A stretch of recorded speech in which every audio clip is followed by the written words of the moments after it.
산을 가는 길에 차를 타고 가다가 잠시 차를 세웠습니다. 길섭에 아주 예쁜 꽃 무더기가 있어서 잠시 차를 세웠는데요. 새로운 꽃 무더기가 제법 많이 무리지어 피어 있습니다. 갑자기 이런 생각이 났습니다. 이 꽃을 처음 본 순간 이런 계자리를 봤나. 재미있습니다. 발음을 조금만 잘못하면 좀 오해하는 수가 있습니다. 계자리라는 식물이죠. 꽃이 이제 일반적인 계자리라고 하는 품종은 꽃이 노란색입니다만은 이 친구는 이제 꽃색이 자주색이 나기 때문에 자주계자리 이렇게 부르죠. 자주계자리입니다. 발음을 좀 잘해야 될 것 같습니다. 왜냐하면 이제 좀 이름을 언뜻 이렇게 보시면 이름을 사실은 이제 야생화 이름을 일일이 기억하기가 쉽지 않습니다. 그래서 조금 특색 있게 조금 뭐라고 할까요? 액센트를 강하게 하면 기억이 오래 남죠. 그래서 구독자 여러분께서 오랫동안 기억하시라고 이런 계자리를 보았나 이렇게 제가 말씀을 드렸는데요. 조금 이제 우스갯소리니까 양해해 주시기 바라고요. 여튼 이 자주계자리라는 식물은 이제 전 세계적으로 상당히 많이 분포되어 있습니다. 원래 우리나라에 들여온 것도 이제 가축의 사료용으로 이렇게 들여왔다고 하죠. 자세히 보니까 이 가장자리에 복륜이 걸려 있는데요. 사복륜이 걸려 있습니다. 재미있네요.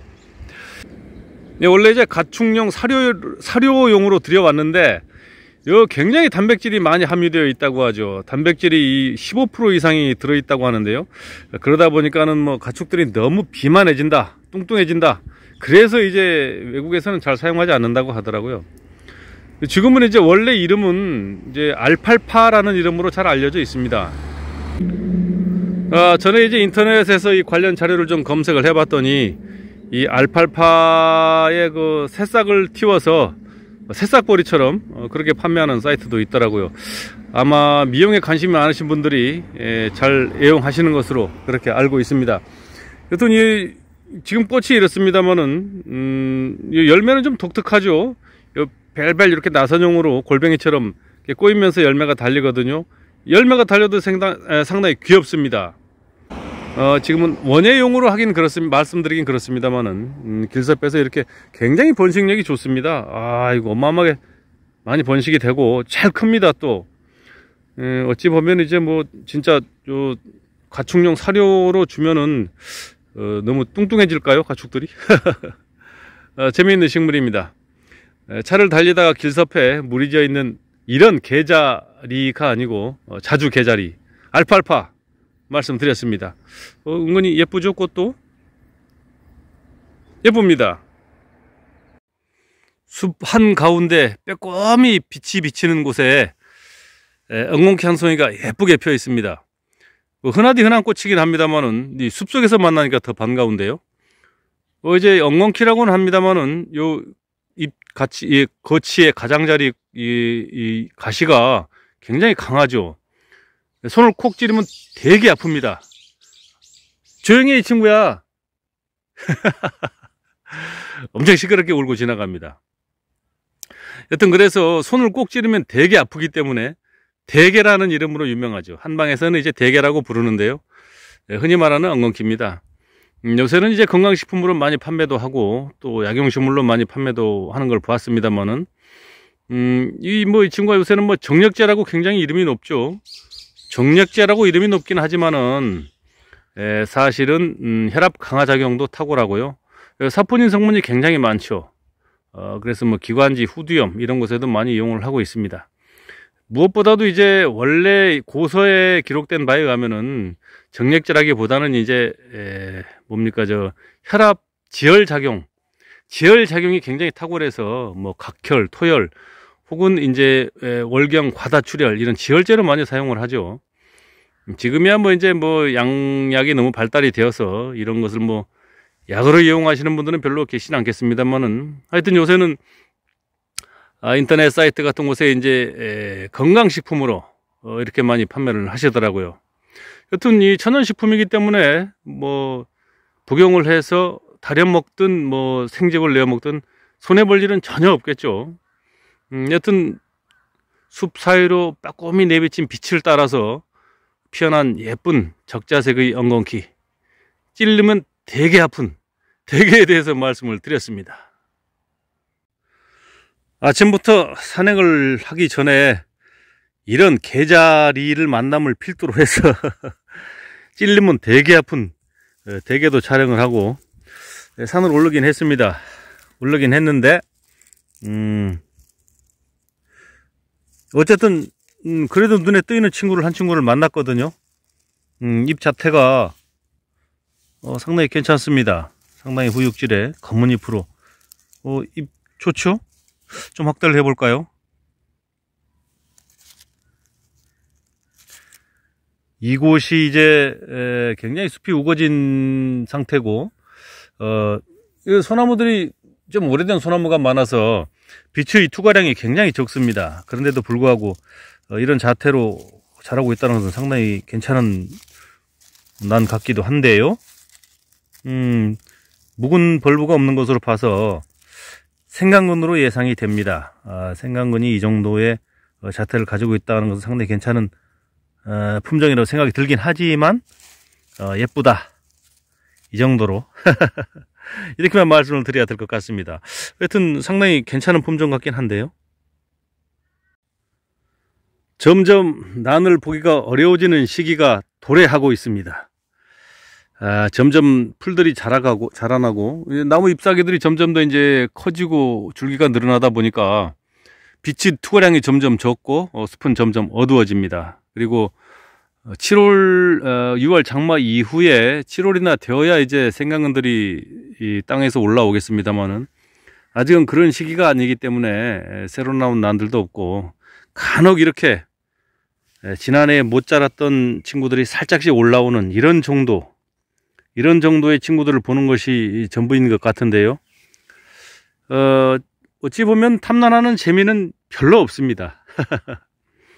게다가 지금 아까 방금 전에 제가 이 빛의 투과량을 조도를 측정을 해봤더니 약 한 400에서 500 룩스밖에 안 나오더라고요. 굉장히 숲이 어둡습니다. 거기에 덧붙여서 모기들이 점점 이제 막 왱왱거리고 날아다니거든요. 어려운 시기가 되어가고 있습니다. 하지만 어제도 지난번에 그 영상을 올렸더니 많은 분들이 댓글을 주신 그 주 내용이 그거죠. 힘든 시기에 산으로 올라서 고생을 하신다.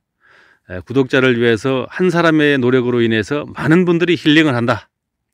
계속해서 응원하겠다. 계속 더 열심히 산에 다니면서 더 찍어라. 주된 내용이 이랬습니다. 할 수 없이 또 이 목에 뜯겨가면서 가시에 긁혀가면서 또 산을 올랐습니다만은 이렇다 하게 구독자 여러분 또 눈을 정화시켜 드릴 만한 그런 영상이 없어서 저도 아쉽습니다. 하지만 산에 난만 있는 것은 아니죠. 어떤 분은 뭐 난초 사이트니까 난 얘기만 해라 이런 말씀도 하고 계십니다만은 그런 분들보다는 야생화 이야기도 좋고 약초 이야기도 좋고 산의 풍경도 좋습니다. 이런 댓글들이 또 대부분이어서 나름 힘을 얻고 있습니다. 어쨌든 저는 뭐 볼거리는 많지 않습니다만은 저렇게 또 지들 영역에 침범했다고 나가라 그러는지 새들이 좀 반겨주는 것인지 저런 소리도 정겹고 즐겁죠. 나름대로는 너무나 평화롭고 한가롭고 그런 마음의 여유 이런 것을 저 나름대로는 찾고 있기 때문에 여튼 즐겁습니다. 제가 느끼는 이 감정을 오롯이 구독자 여러분들께서도 같이 느껴주십사. 또 그랬으면 얼마나 좋을까라는 생각을 가지고 영상을 담고 있고요. 너무 평화롭고 따뜻한 느낌이지 않습니까? 좋습니다. 난잎의 색감이 조금 다른 느낌이 나는 난이 있어서 촬영을 하고 있습니다. 조금 연해 보이죠? 잎 자태도 깨끗하고요. 왜냐하면 이제 이곳의 다른 난들은 여기에도 있네요. 굉장히 검습니다. 이렇게 대부분이 검은색의 잎을 가진 이런 난들이 대부분이고요. 여기 있는 친구도 그렇죠. 이 친구는 좀 뭐가 이상한 것 같은데. 나오면서 걸려가지고 좀 잎이 눌려 있어서 그랬을까요? 저를 약간 헷갈리게 했습니다. 헛갈리게 했습니다. 이 친구들도 굉장히 잎이 검죠. 이 와중에 이 친구만 좀 연한, 흔히 말하는 배추서 같이 연한 서성으로 잎이 상당히 연한 색감인데요. 또 이 지역 전체에 있는 난 중에서는 가장 옅은 색을 가진 그런 난색이 아닌가 싶습니다. 야, 지난해 잎도, 잎 면도 좀 확대를 해볼까요? 잎 면도 굉장히 매끄럽게 비단 같은 그런 느낌을 가지고 있어서, 제가 뭐 딱 부러지게 말씀은 못 드리겠습니다만은 어떤 색화인자를 많이 가지고 있는 그런 난이 아닌가 생각이 들기도 하는데, 뭐 제가 이런 말씀을 가끔 드리면 상당히 저를 좀 부정적으로 보시는 분들도 계시고 그래서 더 이상의 말씀은 드리지 않겠습니다.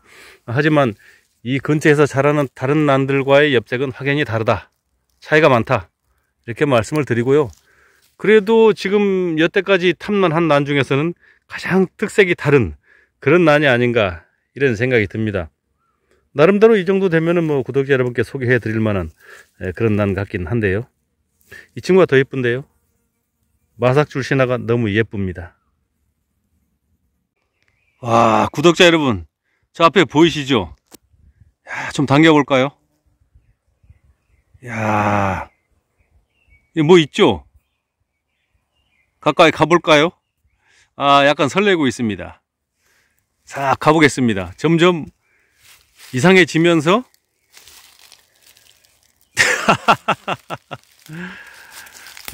제가 속은 만큼 구독자 여러분께서 다 속으셨죠. 참, 옆에서 햇빛이 이렇게 비치길래 이렇게 보고서 깜짝 놀랐습니다. 전설의 5잎 싹인 줄 알고 설레는 가슴으로 왔더니 노린재 나무였습니다. 노린재 나무. 에이, 친구 참. 구독자 여러분 다 낚이셨을 것 같습니다. 죄송합니다. 하지만 잠시 웃었죠? 6월의 짙푸른 녹음 사이로 쏟아지는 햇살을 받으면서 하산을 하고 있습니다. 오늘도 열심히 산행을 했습니다마는 구독자 여러분께서 응원해 주신 바에 못 미치는 그런 산행을 했습니다. 인연초를 만나지는 못했습니다. 여튼 인연초라는 것이 제가 찾는다고 해서 얻어지는 것은 아니고 자연이 주어야만 하죠. 맺어 주어야만 만나는 것이기 때문에 결코 실망하거나 그러진 않습니다. 나름대로 행복했고요. 또 지금 6월의 이 푸른 녹음 사이로 쏟아지는 햇살이 너무 평화롭고 따사롭지 않습니까? 아직은 덥지도 않고 선선하고 너무 좋습니다. 간혹은 이제 숲에서 지저귀어주는 산새들이 있어서 또 외로움을 덜어주는 것 같기도 하고요. 나름대로는 정말 평화롭고 행복했죠. 이런 분위기를 오롯이 구독자 여러분께 전해드리고자 노력을 했습니다만은 얼마나 느끼셨는지는 저는 잘 모르겠습니다. 영상을 보시는 분들도 조금만 더 마음을 열어놓고 이렇게 이런 풍경을 좀 감상하신다면 좀 더 평화로운 영상이 되지 않겠나 이런 생각이 듭니다. 하여튼 구독자님들이 너무 응원을 열심히 해주셔서 가능하면 많은 짬을 내서 산행을 열심히 하려고 노력은 하고 있습니다. 그러다 보면 또 언젠가는 또 멋진 인연초가 주어지지 않겠습니까? 오늘 영상은 이것으로 닫아야 할 것 같습니다. 다른 것은 몰라도 이렇게 녹음 사이로 쏟아지는 평화로운 햇살을 구독자 여러분께서 마음껏 얻어가시고 마음에 좀 평화로움을 얻으셨으면 좋지 않겠나 이런 생각을 해봅니다. 오늘도 인연초를 만나지 못한 나홀로 산에 녹지였습니다. 다음 영상에서 뵙겠습니다.